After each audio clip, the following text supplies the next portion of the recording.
안녕하십니까. 지난 시간들에는 콜룸바누스가 유럽의 복음을 전하고 그의 후계자들에 의해 확산되어 많은 유럽인들을 그리스도께로 인도하여 그들에게 올바른 품성을 형성하도록 도운 사람들의 이야기와 그들이 맞이한 박해와 십자군의 악랄한 전쟁 등을 통해서 화형당하고 고문당한 그 광야교회를 살펴보았습니다.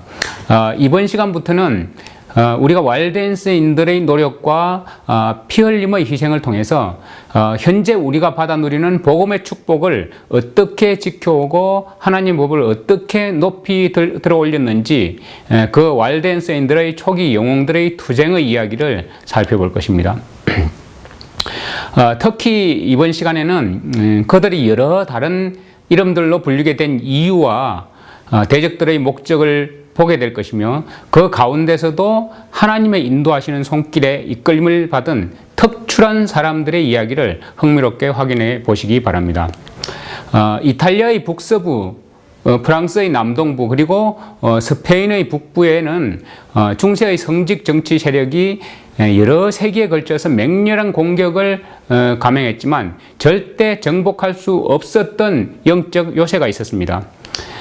거기 높이 솟아있는 알프스 산맥은 마치 프랑스와 이탈리아 사이에 처져 있는 거대한 성벽과 같았습니다. 알프스의 평화로운 골짜기와 계곡들에는 고결하고도 대담한 왈덴스인들이 살고 있었습니다. 항상 복음에 충실한 삶을 사는 그곳의 거주민들은 그 매력적인 푸른 들판을 더 매력적으로 만들었습니다. 여러분, 여기서 다음의 명칭들을 간략히 이야기하고 넘어가야 할 것 같습니다. 베렌가리안파, 베렌가리우스파라고 하기도 하죠. 페트로부르시안파, 그리고 헨리파, 아놀드파, 왈덴스파, 알비젠스파, 레온파는 리옹의 가난한 사람들이라고 하기도 합니다. 그리고 롤라드파, 카타리파 등의 용어들이 나올 때 언제나 그 용어들이 일련의 주된 원칙들에는 의견을 같이 하면서도 작은 부분에서는 서로 다른 태도를 보였던 그런 사람들을 의미한다는 것을 이해하고 넘어가야 합니다. 또한 로마 천주교도들은 이 모든 분파를 일반적으로 왈덴스파로 알고 있었다는 것도 우리는 이해를 해야 될 필요성이 있습니다. 왈덴스인들은 성경의 진리를 가지고 많은 지역을 방문했지만 광야교회의 다른 분파들이 있는 나라는 가지를 않았습니다. 암흑시대의 다른 교회들은 자신들의 교인 수를 몇백만 명이나 되는 것으로 간주하지만 왈덴스인들은 자신들의 수를 그리 많은 것으로 여기지 않았습니다. 그들에 대해 가장 먼저 언급할 수 있는 것은 성경과 초기 원시 기독교를 보존하기 위해서 고군분투한 기독교 단체들 중에서 그들이 가장 큰 단체였다는 것입니다. 종교개혁이 일어났을 때 그들은 여전히 교회의 폭정에 항거하고 있었던 것입니다. 그들 속에서 진리가 승리를 거두게 되었습니다. 왈덴스인들로부터 퍼져나간 그 감화력의 힘이 마틴 루터와 그리고 존 칼빈에 의해서 선도된 영적 대격변의 상태에서 큰 도움이 되었다는 것을 우리는 알 필요성이 있습니다. 복음의 깃발이 전쟁의 상언으로 얼룩진 그들의 손에서 종교개혁자들의 손으로 넘겨졌습니다. 그 후에 이 깃발은 성리의 환호 속에서 북부 유럽의 튜턴계 나라로 넘겨진 후에 북미의 신성공화국으로 전달된 것입니다.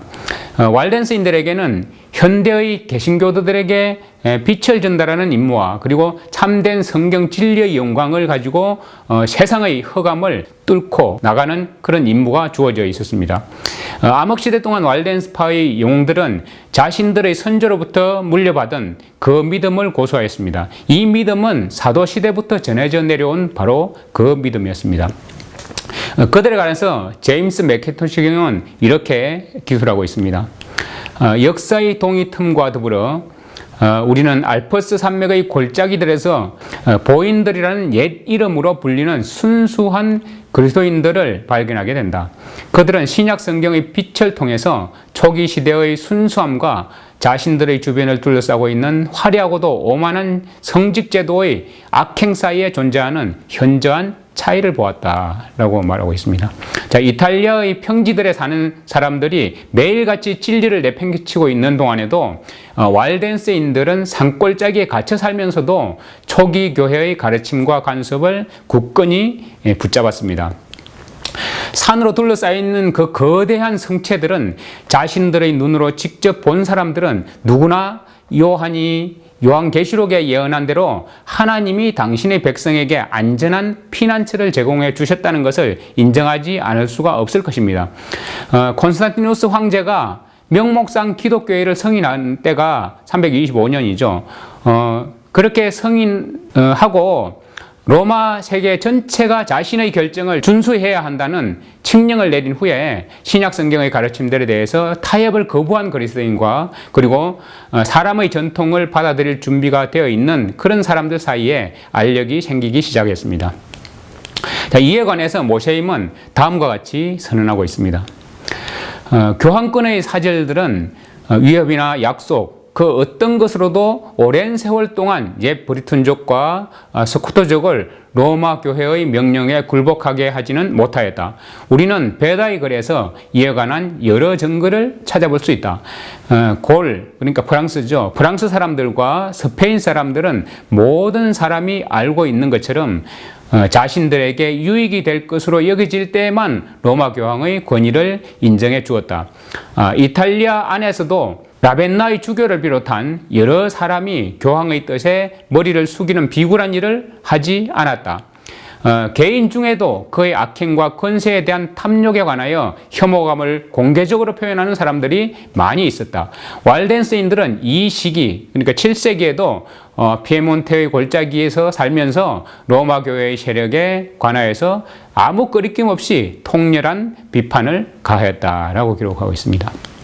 자, 이 walden세인들이 거주했던 골짜기의 원주민으로 1535년 보어로 기록된 성경을 프랑스어로 번역한 로버트 올리베 땅은 성경에 관하여 그 번역판의 서문에 이렇게 기록하고 있습니다.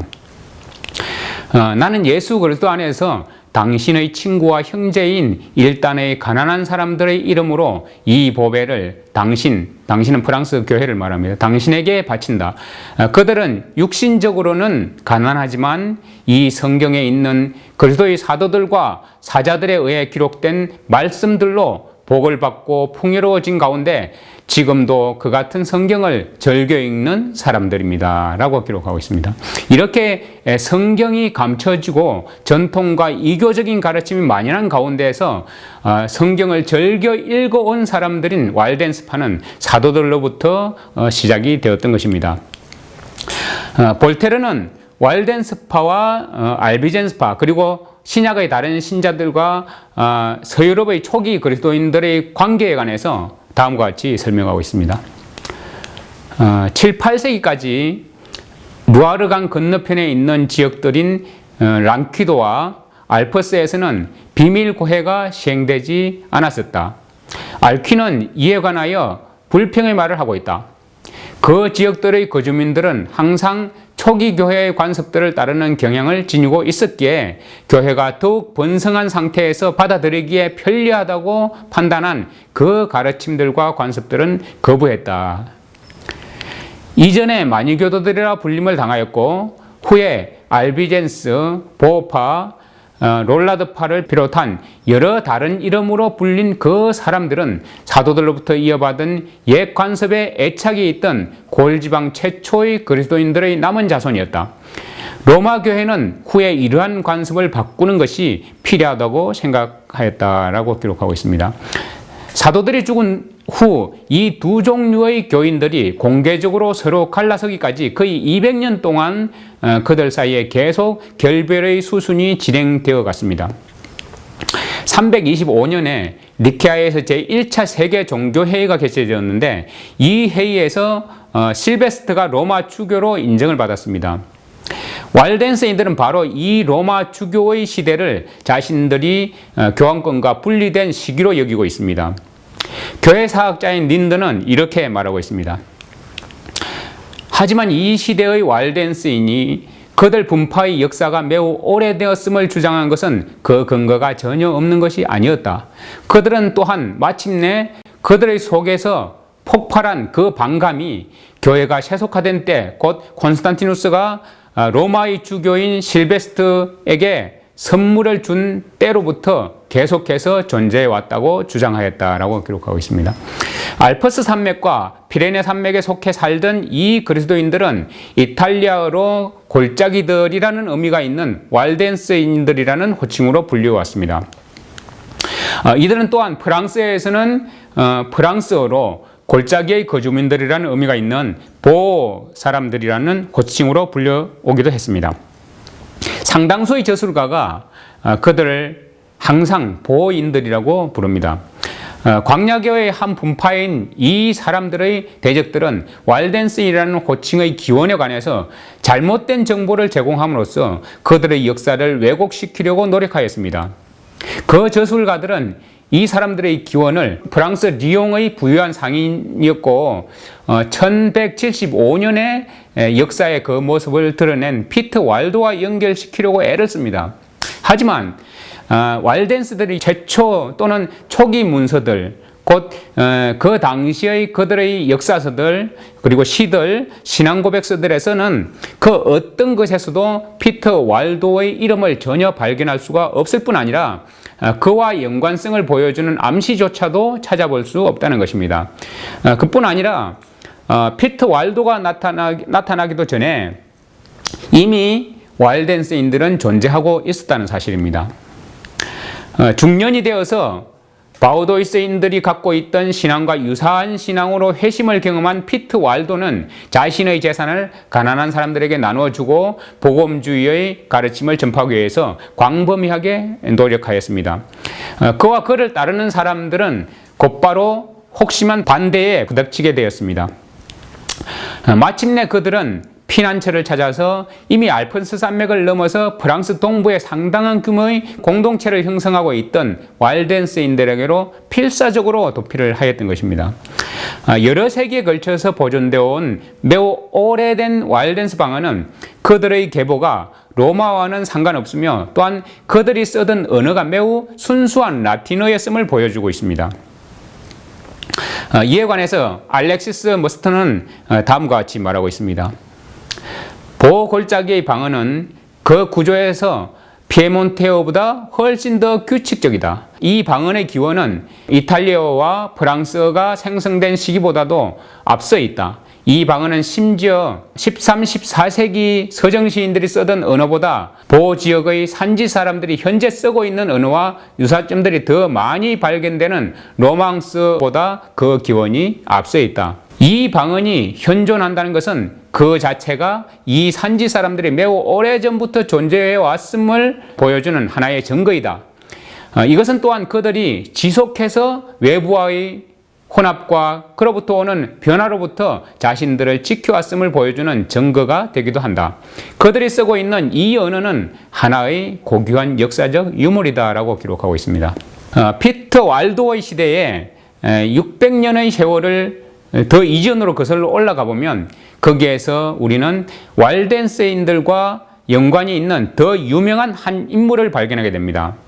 이 지도적인 인물의 이름은 지난 방송에서 살펴보았던 비질란티우스 또는 비질란티우스 레오라고 하는 사람이었습니다. 자, 그가 살던 지역의 사람들이 스페인 북부에 살던 사람들과 모든 면에서 동일했던 것으로 미뤄 볼 때 비질란티우스는 스페인 사람이었던 것으로 여겨집니다. 그는 이교로 되돌아가는 것에 반대하는 자신의 입장을 분명히 나타낸 그런 인물이었습니다. 이탈리아 북부와 스페인 북부 그리고 프랑스 남부에 살던 그리스도인들은 이 배도적인 풍조로부터 멀리 떨어져 있었습니다. 비질란티우스의 이야기와 그가 어떻게 이 지역과 관련된 인물이 되었는지에 관해서는 기독교회사 20회에서 22회까지 했던 왈덴스인들의 지도자 비질란티우스에서 이미 살펴보았습니다. 그와 연관성으로 인해서 여러 세기 동안 이 사람들은 왈덴스인이나 바오도이스인들이라고 호칭되었고 그 외에도 레오인들이라고 불리기도 하였습니다. 자, 종교재판소의 관리 중 한 사람이었던 라이네리우스 사코라는 사람이 왈덴세인들의 이런 기원을 설명하는 한 보고서를 작성했습니다.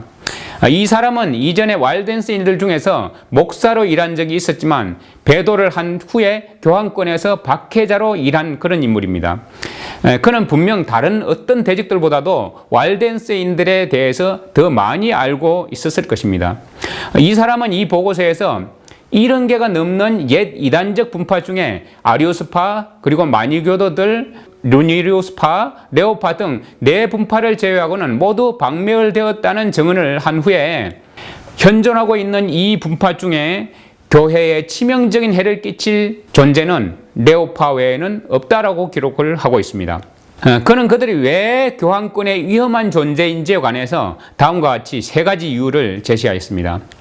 첫 번째는 이는 그들이 매우 오랫동안 존재해 왔기 때문이다. 어떤 사람들은 그들이 교황 실베스터의 시대부터 존재해 왔다고 말하고 있다. 또한 그들의 기원이 사도들의 시대까지 거슬러 올라간다고 말하는 사람들도 있다. 그리고 둘째, 그들이 매우 널리 퍼져 있기 때문이다. 이 분파에 속한 사람들이 존재하지 않는 나라를 찾아보기가 매우 힘들다. 그리고 세 번째로는 다른 모든 분파는 하느님을 모독하는 난폭한 언어들을 통해서 듣는 이들을 공포에 빠지게 하지만 이 레오파는 언제나 대단히 경건한 모습을 유지하고 있다. 그들은 사람들 앞에서 바르게 살며 또한 하느님에 관한 바른 믿음을 가지고 있고 신조에 나타나 있는 모든 조문을 올바르게 믿고 있기 때문에 로마 교회와 그 교회의 성직자들 외에는 다른 어떤 것도 모독하지 않는다라고 기록하고 있습니다. 이것처럼 사코는 레오파 혹은 왈덴스파가 그 기원에 있어서 아리우스주의자들, 더 나아가서는 마니교도들보다 더 빠르다는 것을 보여주고 있습니다. 자, 이 시간이 다 되었으므로 다음 시간에 계속해서 여러분과 함께 왈덴스인들의 로마 영역 밖에 있는 왈덴스인들의 존재에 대해서 살펴보도록 하겠습니다. 다음 이 시간에 다시 만나 뵙겠습니다. 감사합니다.